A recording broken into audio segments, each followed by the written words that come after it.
Hi everyone, today I'm talking about the awkward stage or what it's like to grow your hair out. Because I know a lot of you may be starting off with shorter hair and maybe for the summer you want to grow your hair longer or just in general. So the awkward stage is what is referred to as when you're growing your hair out and it just looks weird, it looks awkward, it's not laying properly. A lot of times many of you may give up. Like you're trying to grow your hair out and all of a sudden you're like, oh, I can't take this, my hair looks awful, it's in a weird stage, and then you go back to cutting it short and you were actually just at the threshold of where you need to be in order to get your hair to that next stage, that next level. Because once you're on that haircut or that style or you're at that length, you need to keep growing it. And you're kind of like, it's like set it and forget it. You don't have to do anything, just keep letting it grow. So let's have a few examples. I even have a third mannequin here. Let's start out breaking down a few different types of haircuts so you understand what's like when the awkward stage actually happens. With this haircut in particular, say you've got, what you may think is longer hair or long-ish, right? You've got like a center part. You may say, you know what, my hair looks great, or you got it all slicked back, but you want to continue to grow it out. Or let's just say your hair is really, really short and you want to grow it even to this. So my best suggestion is when you're growing your hair, a lot of times people ask, oh, do I need to get a haircut while I'm growing it? Where should I get the haircut? Should I get it thinned out? What should I do? Well, it really depends on how your hair is growing. The first thing and foremost, what you need to do is actually grow your hair. Don't worry about getting it cut 2 weeks after you decide to grow it out. Grow it out for a good month, month and a half. It's gonna look awkward. Yes, it's gonna look kind of, not like it's normal, right? But once you start to see some length coming in throughout the sides here, then you could see how your hair is growing and what it really needs as far as maintenance, reshaping, thinning, all that kind of stuff. So most of the times, hair will usually get heavy and bulky throughout the sides and also throughout the back area, like in through here.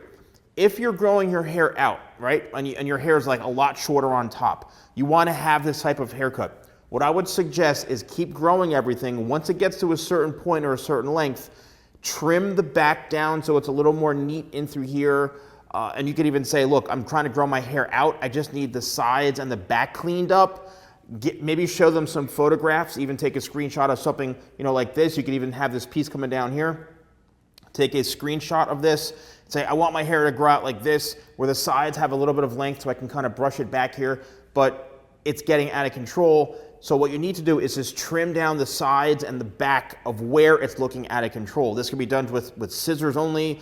If you start going really short with the clippers and someone starts fading like a number one in through here, then all of a sudden it's like, well, you weren't looking for that. So express that you want like a really more of a maintaining type of shape in through the sides and the back, or just skim the ends or trim it up so that this can grow out and this isn't so heavy and bulky. Just use those types of words, but you're not going to know what your hair is going to be like as you're growing it out until you start growing it out. Now, let's say you want to go from this haircut and this length to the next type of hairstyle. So you've got a little more length now, your hair is starting to flip, it's starting to get some texture to it. You're kind of like, wow, I really like this. So this is an example of a hairstyle that has a lot more length throughout the top, but the sides are actually kind of similar to what the hair was like before, and also the back. So you can see what happens as your hair continues to grow throughout the top here.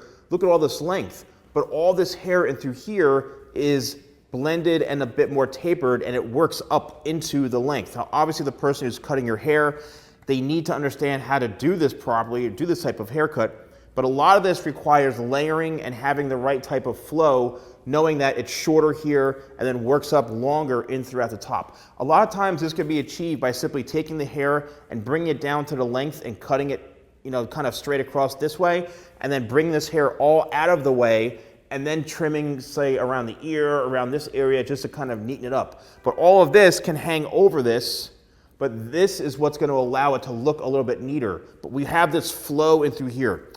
It's going to, again, it may start to flip like that you may start getting all this stuff, or you may start to, it's hair. It's got a mind of its own. It's going to start to do weird things. That's why it's called the awkward stage. It's going to go through all sorts of phases.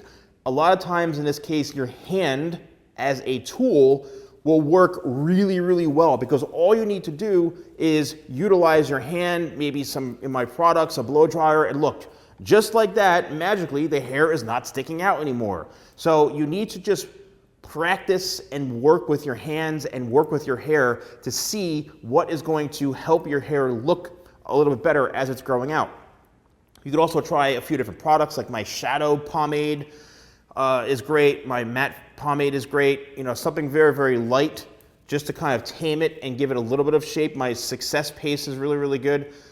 So I've got a lot of products for these types of things, but the best thing to do is to just work with your hair and see what it's doing. So let's go from this to now one more style. So this may be your end goal. This is a really, really nice haircut. You can see there's a lot more length throughout the back here, throughout the bottom, and look how long this is. This goes all the way down to here. This is the side. The reason it's able to slick back like this is because we've got the length now. The very, very front, look, it comes all the way down to here as well. So this is a situation where the front is slightly shorter in a sense, right? It's still got some length, but it comes down to about right here, and then the sides come down slightly longer. The reason this is because I cut this on an angle going down this way. This is that next phase, or the last phase of maybe you growing your hair out, where you've got the flow to it. The reason you can get the flow and how you get it is by having a haircut that goes shorter to longer around this way. That's how we're able to create that shape. So make sure, don't skimp out on these sides. Don't just get them cut really, really short. Look how long this is. This is probably about, I'd say 4.5 at least inches long in throughout just the sides. And that's how you get it to go back. That's how you're able to slick it. That's how you're able to create the shape here. You need to have some sort of length, and you need your hair layered. So the best time to get a haircut for something like this, again, if you're growing it, just shape it. Just work with your professional, see how it's growing out. Make this a team effort. They also need to know what they're doing. Do not go to just some random barbershop and get your hair hacked, or some salon that they spend 15 minutes and you're paying $12 for a haircut. What I share with you is high quality work. Okay, I would charge $150, $200 for haircuts like this, and I'd spend at least an hour doing it. But the difference is you're getting the haircut that you want, as compared to going to any random place and they spend 15, 20 minutes, they take out the clippers and your hair is hacked. So a few things. Let me know in the comments below if you've ever tried to grow your hair out and you had a hair crime scene, a hair disaster, a hair massacre, where your hair was literally at that right stage and you went in and you went to some random person and had it butchered. Let us know in the comments below. Also, what has helped you? What are some helpful things you can share with everybody that have helped you grow your hair out? Because that's how everyone learns, aside from me doing these videos. But if you're interested in purchasing any of my products, use code YouTube20, that's YouTube20 at shop.thesalonguy.com. I hope you enjoy this. Thanks for watching, and I'll see you soon.